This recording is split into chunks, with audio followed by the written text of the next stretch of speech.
away from the family, I guess, for about 6 weeks or so. My wives are completely resistant to the one home idea. And so it makes me extremely nervous because I'm invested in it. It's sad. It's disgusting. This is why you don't tell people you're polygamous, right? This is why I never tell people I'm a plague. It's classic example of why so many. In Flagstaff, the sides of each wife's house really tells you everything you need to know about their family dynamics. Christine's was modest, 3 bedrooms for her and 4 kids, which honestly seems pretty sensible. Then there's Janelle, whose house is kept shrinking to almost comically tiny proportions.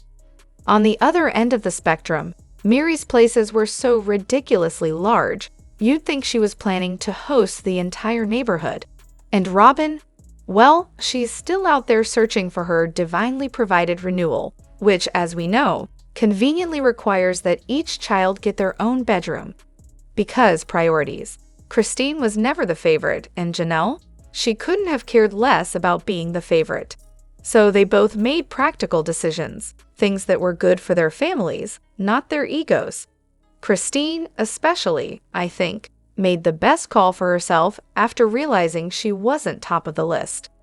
Meanwhile, Janelle, with the intensity of a recent convert and a noticeable lack of self-awareness, ended up neglecting her own needs. Miri, on the other hand, had always seen herself as wife number 1 in every sense, until Robyn swooped in and took that crown. So naturally, both Miri and Robyn felt entitled to whatever they wanted, completely ignoring the long-term financial impact or the bigger picture. Miri, already loaded up with a chip on her shoulder about needing a house at least as big as the others, made sure she got her dream homes, complete with empty rooms to spare. And when she lost Kody, she clearly thought she deserved even more, for the lack of family, perhaps with elevators and waterfalls to make up for it.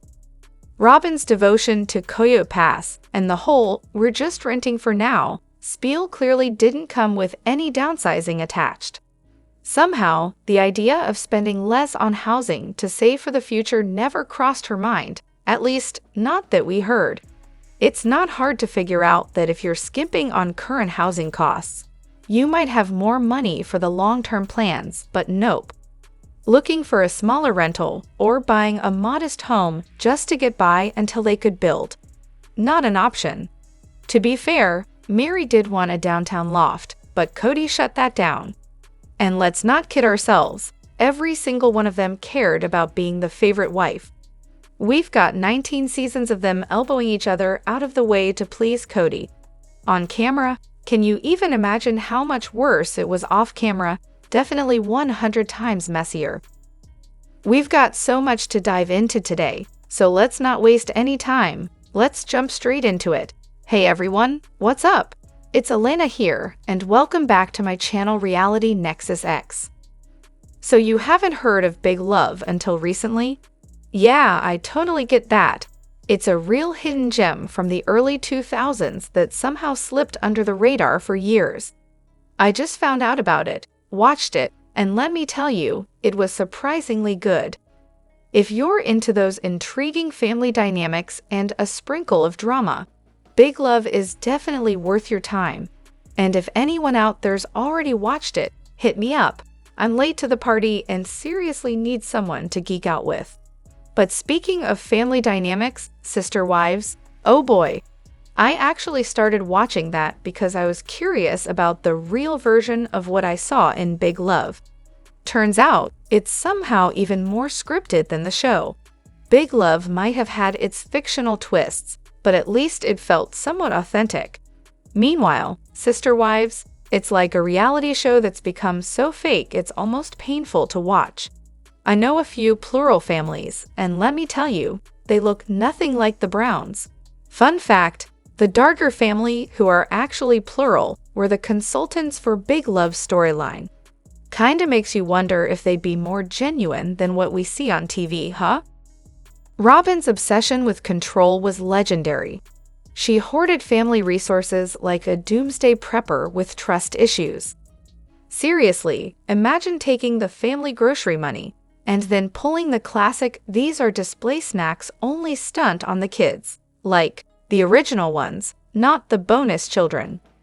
This is the same woman who would refuse to give a kid a single cheese stick. But somehow, we're supposed to believe she was totally fine with Kody getting cozy with the other wives and, doing his thing? Sure, Robyn, totally makes sense. The one time I saw Robyn, called out on this behavior was at the Wyoming ranch.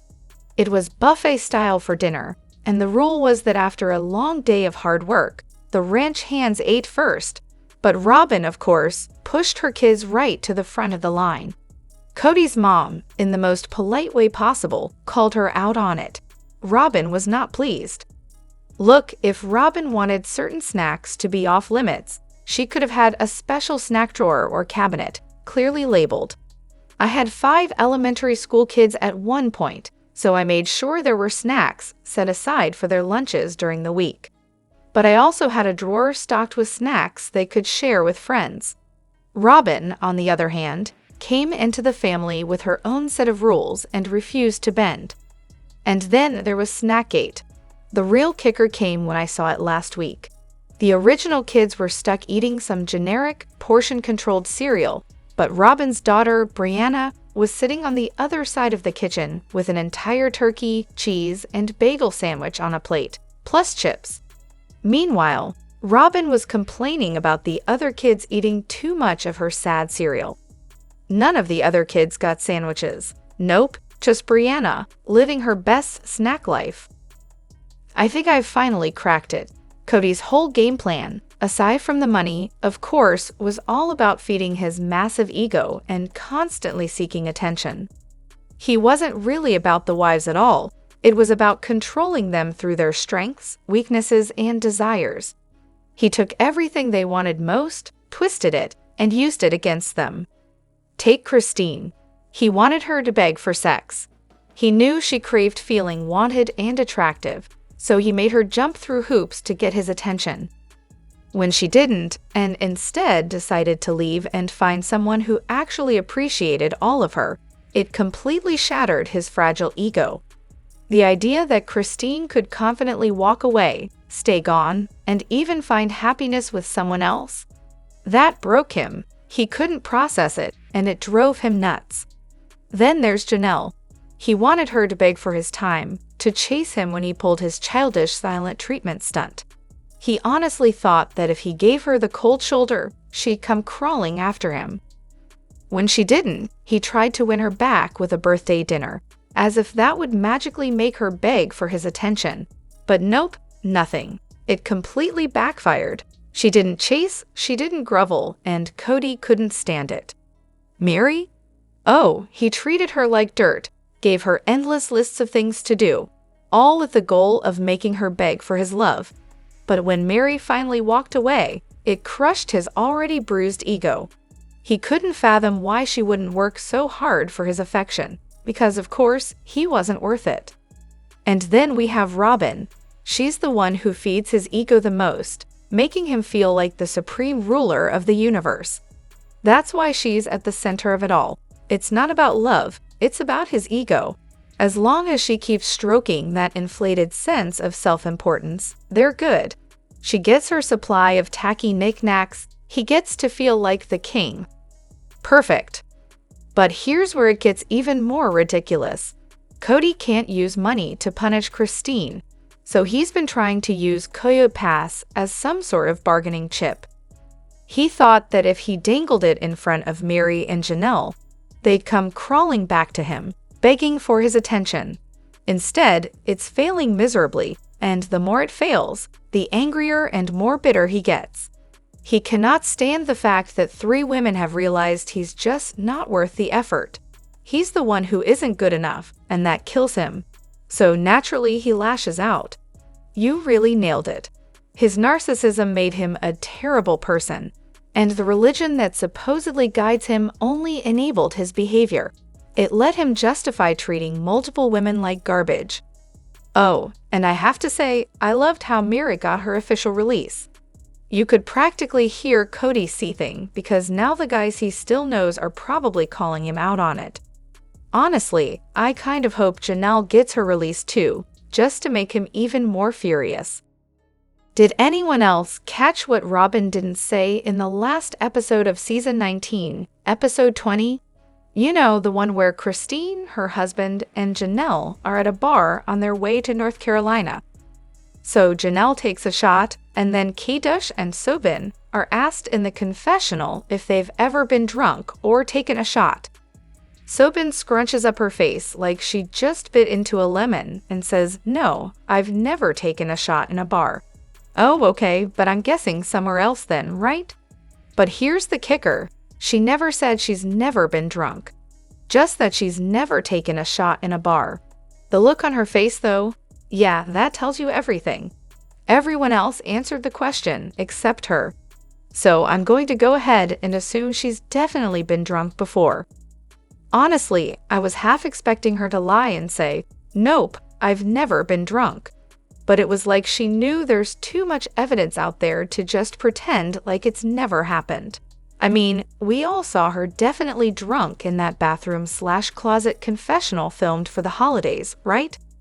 What do you all think about that? Wow, I am absolutely flabbergasted by Robyn's audacity in claiming that the financial discussion was tough because she brought so much to the family. Seriously, if you've seen Notes to Self, they talk about seed planting, and now I totally get it. Robyn has been planting these little seeds for a while, but it's so transparent. Let's not forget that she once called her McMansion a family asset, but now she's trying to rewrite history by acting like she was this huge contributor from the get-go. If you look at the footage, it's clear she didn't bring anything of value. In fact, it's more like she brought debt and financial burden, not income. So when she says she hopes the family can see her value, it's honestly laughable. She knows deep down she's contributed absolutely nothing. Can you imagine how Janelle and the other wives must feel hearing that kind of nonsense come out of her mouth? The nerve. It's pretty obvious Robyn has some deep, unresolved childhood trauma that's been shaping her behavior. She knows exactly how to pull on people's heartstrings with her tears and emotional manipulation to keep them wrapped around her finger. She's trained her kids to be soft-spoken, seen but not heard, just like Kody taught them to be.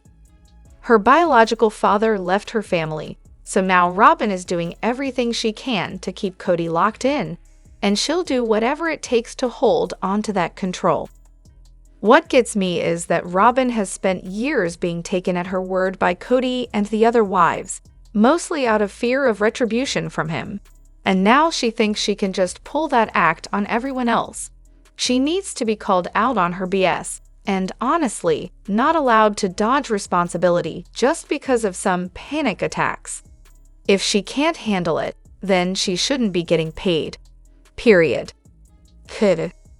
So Gwen's shower. Is it just me, or did Kody and Robyn actually manage to act somewhat polite toward Christine and David? I mean, sure, their body language was mostly neutral, and their conversation was pretty standard. If anyone was throwing off weird vibes, it was David, seriously, who does the whole chin-up, side-eye thing while radiating bad attitude. And of course, Christine was in her usual mode of look at me. But according to David, Kody's face supposedly turned redder by the minute. Funny though, there's no footage of that. Just David's very personal take on it. Now, before I get downvoted to oblivion, lol, let me clarify, I'm not here to take sides.